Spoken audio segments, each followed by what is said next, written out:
This is a Film Stories original podcast.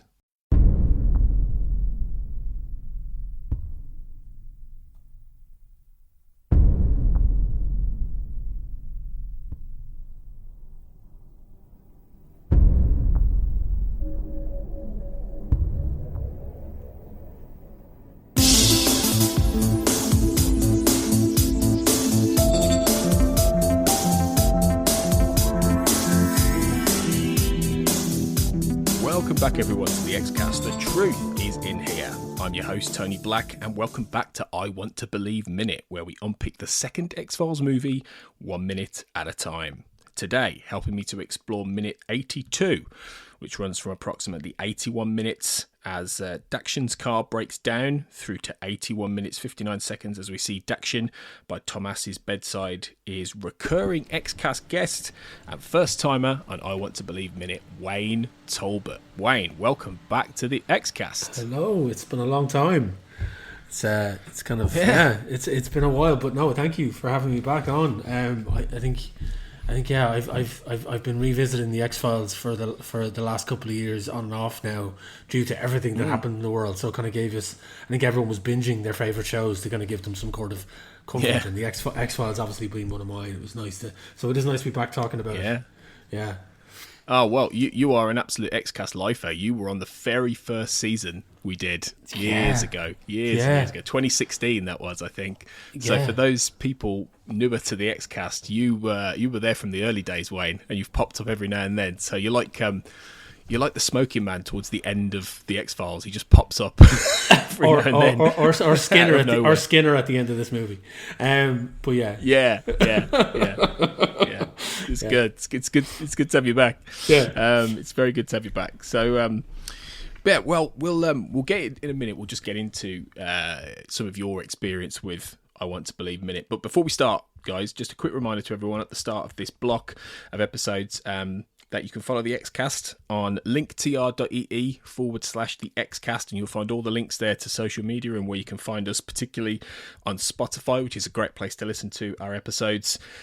Please remember, if you're enjoying the show, you can leave us a 5-star rating and review on Apple Podcasts or Spotify or your equivalent. That'd be really, really great if you could. It would really help us because there are still X-Files fans out there who don't know who we are, even after all these years, so we can help reach those. You can subscribe to our Patreon, which is patreon.com/the Xcast, for early release of episodes, bonus content that we've acquired over the years, and we've done all kinds of stuff over the last 6 years or so since we've been doing the Patreon, and loads more. So please do come over there and check us out. And remember, we're part of the Film Stories podcast network as of now. So for loads more podcasts and some fantastic written content, some about the X-Files, which I've actually done as well, check out Film Stories at www.filmstories.co.uk. So, Wayne, let's get to the heart of the matter. When did you first see I Want to Believe? What's your history with this film? I saw it in the cinema. It was because it was the first kind of like, it was obviously the second X-Files film, but it was the first piece of X-Files thing we'd had in a while that was shiny and new. So I was like, I think it may not have been opening weekend, but it was like I saw it in the cinema.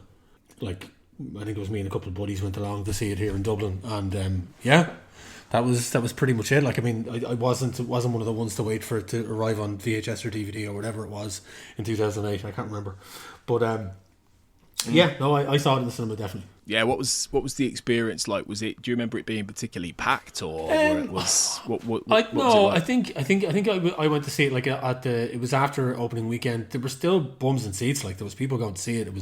There was definitely an audience for it. Like, and people were there to enjoy and kind of hopefully get an X-Files fix. I think the overall kind of, there was a buzz about it. I'm trying to remember, because it is a while ago now, 2008. I'm trying to remember, like, were there any early reviews and what kind of would that have skewed anyone's opinion of it going in? But I think I was excited going in for it because I was eager to see where these characters had ended up following the finale, and I thought that where they were going to take them and how they were going to treat them a couple of years on from where we'd seen the end. like because there was a whole kind of what was going to happen by the end of the series, what was meant to have come down the pipes in the future, and was that going to be a direct continuation? And I think overall, I don't know whether people were happy with it, with what they got, but it was very much a standalone piece, I think. And I don't know how much in depth you want me to go with this, but if you have any kind of like my overall feelings of the film is like it's very much its own beast. While it does have X-File and it wasn't anything that was going to revitalize the franchise. Bring people back into the fold of thinking, yes, the X-Files are back and it's great, and look at Mulder and Scully all back together again. I actually think Chris Carter was trying to either trying to revitalize it, or had it end in such a way that even if it didn't revitalize it, that was it, put to bed. That was it. Like if you watch the movie from start to finish, and the credit sequence in the mid credit sequence is a bit weird with the boat. I think like them just kind of like in their bathing suits in the middle of the ocean. I just think it's I think it was Carter could have happily said, right, that's done over there, but I think the overall film as a standalone, I think it had more in common with other thrillers of the early to mid late 90s and early to mid 2000s than it did with the X-Files for the whole band. But I'm very thankful that the minute we're going to discuss is probably one of the most X-Files-y minutes in the film. It's true, actually, yeah. Because it is a few of my fellow hosts and some of the other guests have talked about how, it's not the most paranormal film or any story the X-Files has done. So, yeah, we've got a few minutes here that are weird, at the very least, and go into some strange territory, which is pretty good.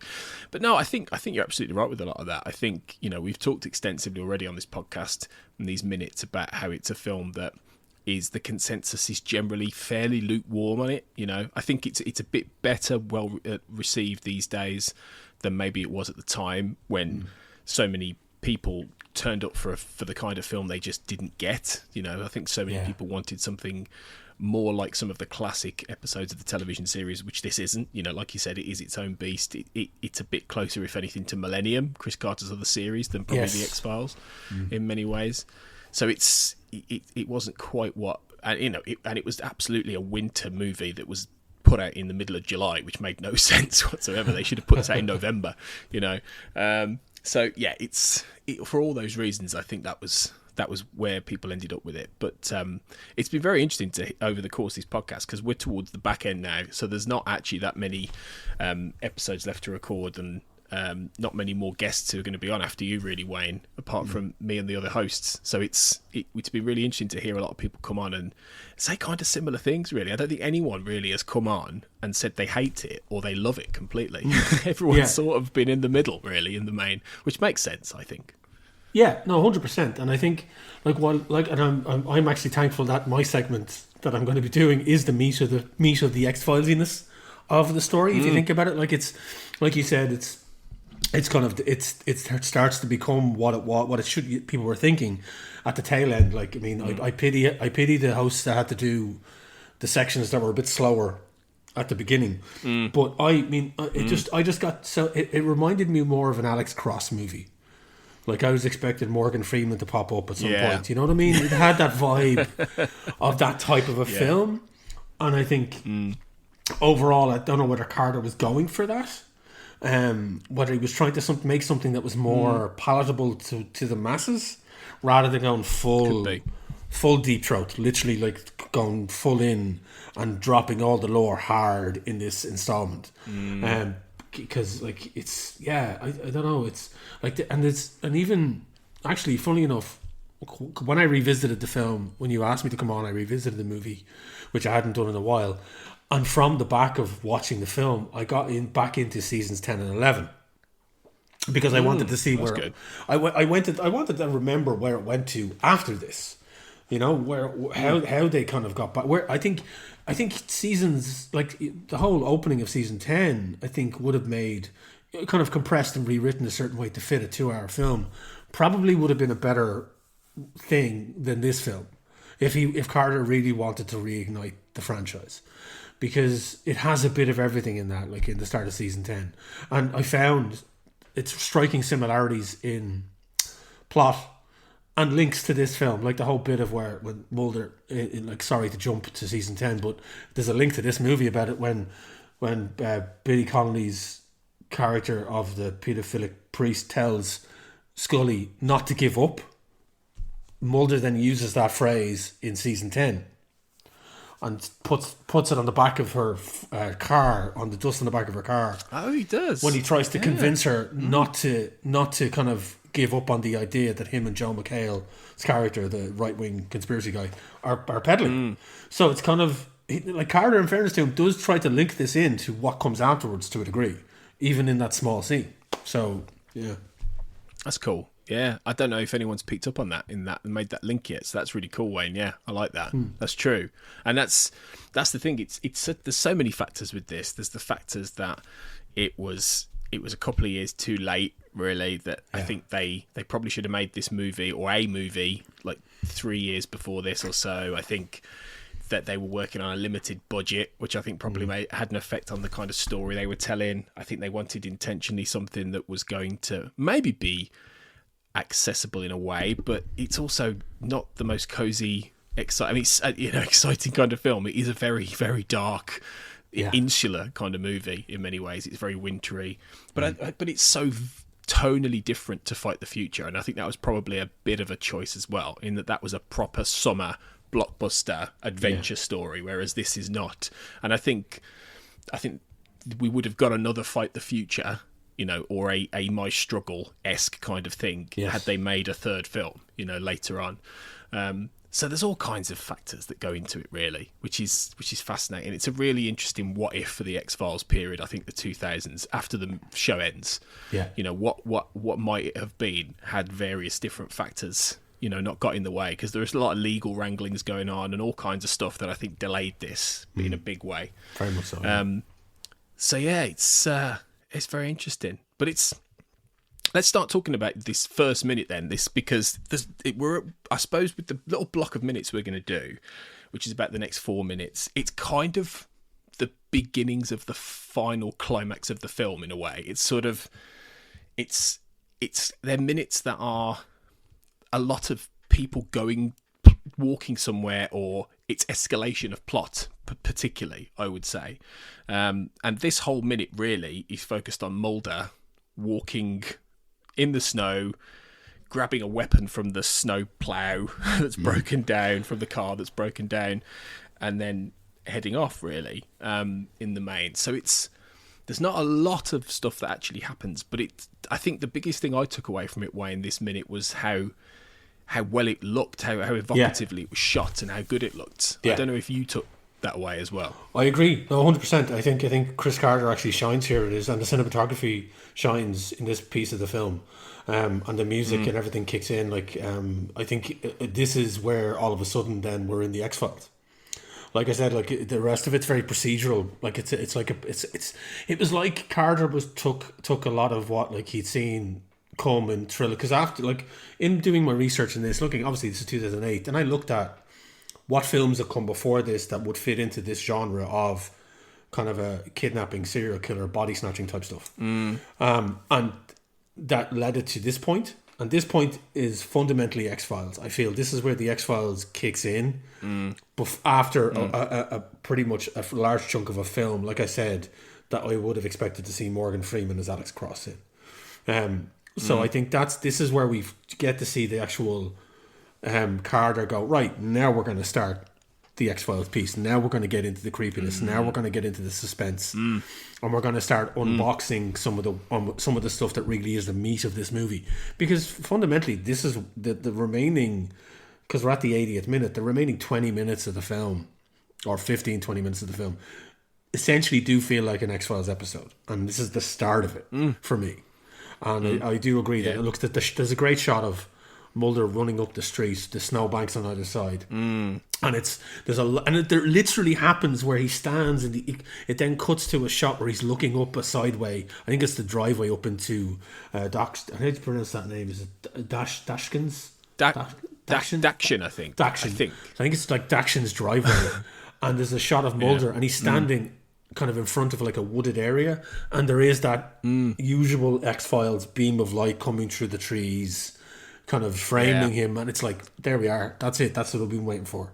This entire piece, like, you know. So I think, this whole minute, and the music, when the music kicks in as well, it has that, like, there's like kind of a low humming kind of moan to it. It's really cool. Like, so it did actually, on the rewatch, this made me sit back up and go, right, here we go, let's go. Yeah, you know. So that it does. I think had a bit more of this been in other parts of the film, I definitely think it would have been a bit better received at the time, actually. Because I agree, you know, you've got that vivid, you know, kind of setting, although it was fake snow actually that was coming down the scene.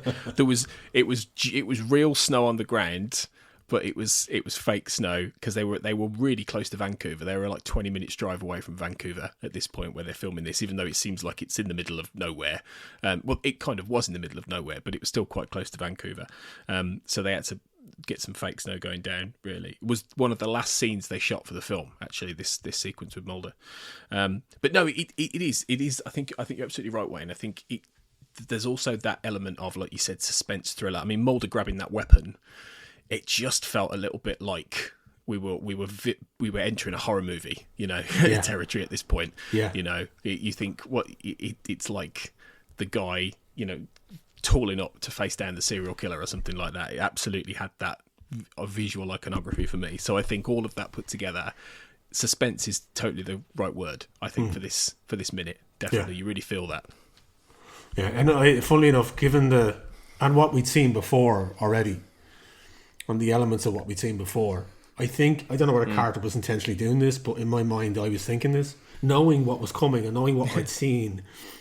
I knew what Mulder was kind of staring down that driveway. I had like flashbacks to the likes of Home, where he was going into this backwards area. Yeah. We had already seen that the scientists were cutting up bodies, and there was like different, like, it kind of had that element to it to me. And yeah, I agree. You know, so it kind of, I was like, okay, yeah, this feels the way it should feel. And I think that's where that particular segment, that particular minute, that's where it kind of, it's, I think, but I don't know whether it's, because I'm all for a slow burner. I really am. I love a good slow burn horror, a good slow burn thriller. I don't know whether this was intended to be that, because there was good moments before this, but I think a lot of it just felt pedestrian compared to what we felt we were now about to watch, to me. Yeah, no, I agree. I think you're right. I think there's something changes, here, which is really interesting. So let's keep talking about this in the next minute. We'll leave that there for this time, and we'll come back in minute 83 and get a little bit more into this, because there's some good stuff to talk about. So let's regroup then, Wayne. Excellent. All right, we'll be back to cover minute 83 very soon, guys. But until then, always remember, trust no one.